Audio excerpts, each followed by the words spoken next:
bitiririk. Tural müəllim, sabahınız xeyir olsun, xoş gördük sizi. Sabahınız xeyir olsun, xoş gördük. Öncə bayramınız mübarək olsun, kəsdiyiniz qurbanlarınızı Allah qəbul etsin deyirəm.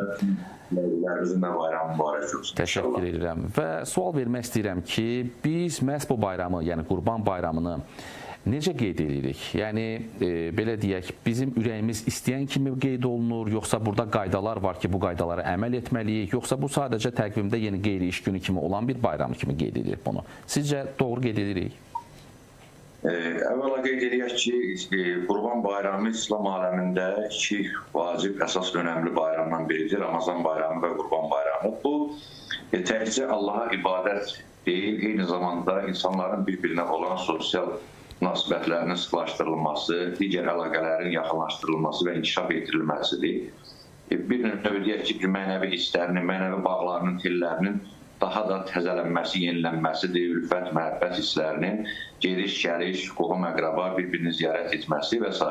Amma təbii ki, hər şey dəyişdiyi kimi zaman dəyişir, müəyyən məsələlərdə inkişaf, müəyyən məsələlərdə də etiraf etmək lazımdır ki, tənəzzül olur. Bəzi adət-ənənələrimiz müasirliyin fonundamı deyək, texnologiyanın inkişafının fonunda deyək, müəyyən qədər zəifləyir. Tutaq ki, məsələn, bayramlaşma, bayram təbrikləşməsi, əvvəllər, məsələn, insanlar canlı həyani şəkildə bir-birini gedib yolxardı, evinə ziyarətə gedərdi, belə. Amma indi bunlar görürsünüz ki, sosial şəbəkələr vasitəsilə, necə deyərlər, WhatsApp proqramı vasitəsilə, zənglə insanlar bir-birini təbrik edir, bir-birini. Yəni, bax, bu mənada müəyyən qədər bu yeniliklərin də bu şeylərə təsiri var. Ancaq bir qədər də maddi durumun, insanların sosial durumunun müəyyən qədər deyək ki, zəif olması bəzən bax belə bayramların ürək açan şəkildə qeyd olunmasına maneçilik törədir.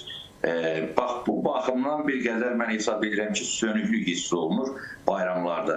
Və ən xüsusda bizim bəlkə də Sovet dövrünün o müəyyən qədər o 70 ildən artıq təsirində olmağımızdandır ki, tutaq ki, məsələn, mən bunları qarşı-qarşıya qoymuram, amma sadəcə müqayisə edib deyirəm. Məsələn, yeni il bayramı daha təntənəli keçirilir. Nəinki Qurban bayramı və Ramazan bayramı. Məsələn, amma deyək ki, Sovet rejiminin olmadığı qardaş Türkiyə kimi ölkələrdə əksinə bu Qurban və Ramazan bayramları bir el bayramı kimi, həm də bir milliləşmiş bayram kimi dini bayramla yanaşı daha təmtəraqlı qeyd olunur. Bax, bu məsələlərin də rolu var. Düşünürəm ki, getdikcə insanlar artıq dini dəyərlərimizin, mənəvi dəyərlərimizin mahiyyətini tam anladıqca, dərk etdikcə və bir növdə belə deyək, təcrübə qazandıqca da indi bu bizim müstəqil olmağımızdan o qədər də çox keçməyib. İndi məsələn, digər müsəlman ölkələri var ki, onlar bu təzadları, belə deyək, bu repressiya vaxtlarını yaşamayıblar. Şimdi Sovet dövründə kifayət qədər bu ideologiya nəticəsində ateizm ideologiyası, məsələn, İslam ənənələrini sıradan çıxarmışdı.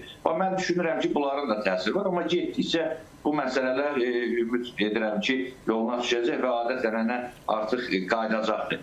Burada bir şey də demək istəyirəm. Demək, bəzən insanlar bu bayram vaxtlarında əsas da narazılıq nədən olur? Bu qurban ətlərini satılması müşahidə olur. Məsələn, bəzi yerlərdə rast gəlirəm ki, yazıblar, qurban əti satılır.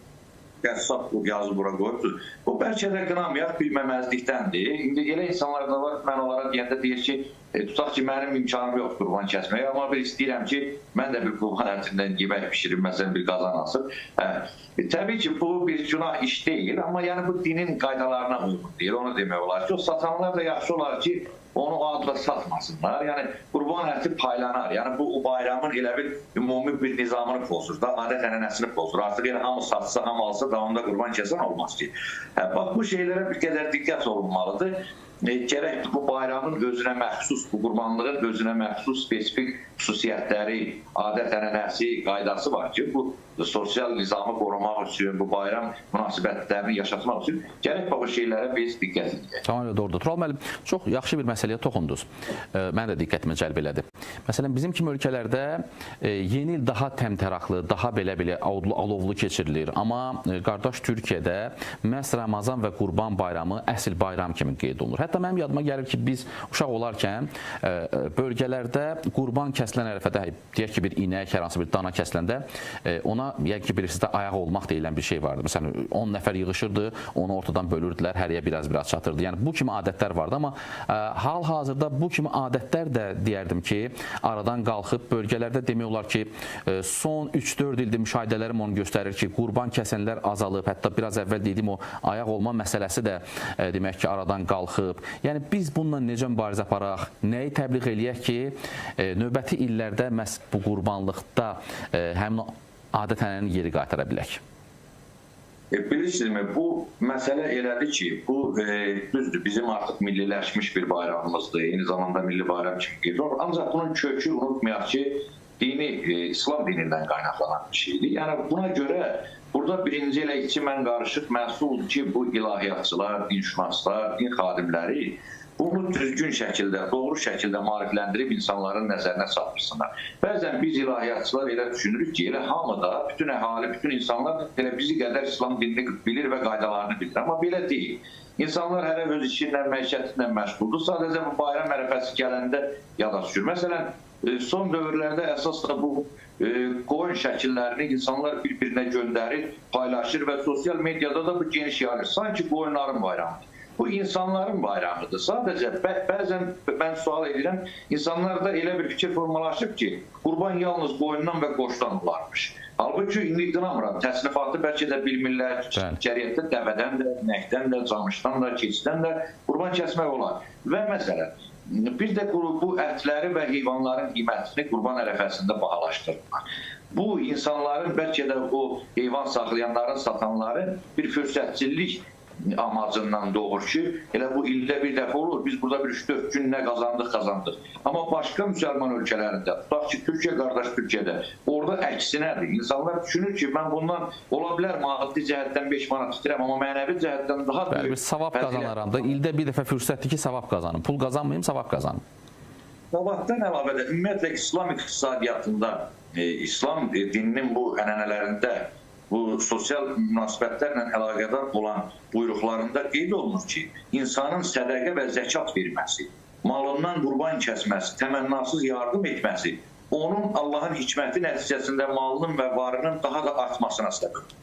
İndi bunu biraz elmi cəhətdən, nəzəri cəhətdən izah etsək, həqiqətən də belə iqtisadi cəhətdən də öz uyğunluğunu tapar ki, adi insan qan aldırır, yeni qan gəlir onda yaranır. Yəni insanın malı da belədir ki, təmizlənir və eyni zamanda insanların malı, dövləti sanki həbsdə qalmır, dövriyyədə qalır. İndi hamı pulu yığıb saxlasa, malı dövləti saxlasa, təbii ki, bu dövriyyədə olmayanda kasıbçılıq yaranacaq. Ona görə hamı dövr eləməlidir. Bu malları, dövlətləri, insanların pulları bir-birinə yardım etməlidirlər. Ona görə insanlar qorxmasınlar. Mən onu demək istəyirəm ki, qurbanlıq heyvanları qurban bayramı ərəfəsində fürsətçilik eləyib onun qiymətini qaldırmağa ehtiyac yoxdur. Əksinə daha da orada sən güzəşt eləməlisən, digər müsəlman qardaşına ki, bu da alıb kəsə bilsin. Yəni, bax, belə ki, onun əvəzini şübhəsiz ki, Allah öz bəndəsinə, necə deyirlər, öz ilahi xəzinələrindən nəsb eləyəcək. Bəli, tamamilə doğrudur və necə deyirlər, hər şey paylaşdıqca daha gözəl.